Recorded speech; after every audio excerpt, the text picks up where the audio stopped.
আসসালামু আলাইকুম, কেমন আছেন সবাই? আশা করি সবাই ভালো আছেন। শুরু করলাম নতুন একটা ব্লগ নিয়ে।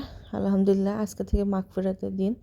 আল্লাহ সবাইকে ক্ষমা করে দিক, সকল পাপ কাজ থেকে গুনাহ থেকে বিরত রাখুক। এই যে আমার 7 রাজার ধন, 3জন 3 দিকে, একজন ঘুমিয়েছে আর 2জন টিভি দেখছে। তো আমি রান্না করতে চলে এসেছি। আজকে ডাঁটা আলু দিয়ে রুই মাছ রান্না করবো আর বেগুন ভাজবো। কালকে থেকে মনটা একটু খারাপ। মনটা যে কারণে খারাপ, সে হয়তো আমার কিছু না, তাকে কখনো দেখিও নি, কিন্তু আমি টিকটকে তার ভিডিও দেখেছি, প্রায় দেখতাম। মেয়েটাকে ভালো লাগতো আমার। কিছুদিন আগেও দেখলাম মেয়েটার ভিডিও। বাচ্চাটারও তার একটা ছোট বাচ্চা আছে, বাচ্চাটাকে নিয়ে বাইরে বের হলো, কি সুন্দর হাসি খুশি। কিন্তু মেয়েটা হঠাৎ কালকে মারা গিয়েছে। আপনারা সবাই দেখেছেন। আমি জোহের আলবির ওয়াইফের কথা বলছি।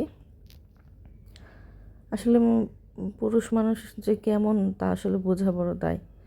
মেয়েটা স্বামীকে এত ভালোবাসতো, কিন্তু সেই নাকি তাকে ঠকিয়েছে, যার কারণে তার জীবনটাই চলে গেল। মাঝখান থেকে ক্ষতি হলো কার? ওই ছোট বাচ্চাটা মায়ের আদর স্নেহ থেকে বঞ্চিত হলো। আসলে বাচ্চাটার জীবনটা এখন স্বাভাবিক থেকে অস্বাভাবিকই হয়ে যাবে। জগতে যতজনই যত যে ভালোবাসুক না কেন, মায়ের ভালোবাসার মতো তার কারো ভালোবাসা হবে না। তো যাক, এদিকে আজকে পেঁয়াজ ভাজা শেষ, ইফতারিও বানাচ্ছি পাশাপাশি, রান্নার পাশাপাশি। পেঁয়াজুর পরে এখন ডিম চপ দিয়ে দিচ্ছি। আজকে পেঁয়াজগুলো আমার মতো গুলুমুলু হয়েছে, মানে সেটা দেখে হাসছিলাম আমি আঞ্জা সবাই মিলে। তো আসলে মাঝে মাঝে কিছু কিছু এমন কিছু কারণ থাকে, যেটা নিজের আপনজন না হলেও, দূরের সম্পর্ক হলেও, যার কারণে মায়া লাগে, মন খারাপ থাকে। আমারও কালকে থেকে এরকমই হচ্ছে। তো সবাই দোয়া করবেন, আল্লাহ যেন তাকে বেহেশত নসিব করে।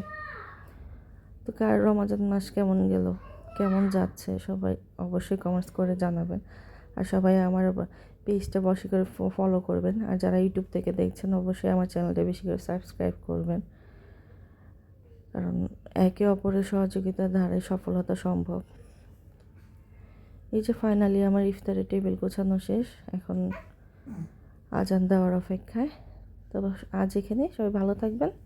আল্লাহ হাফিজ।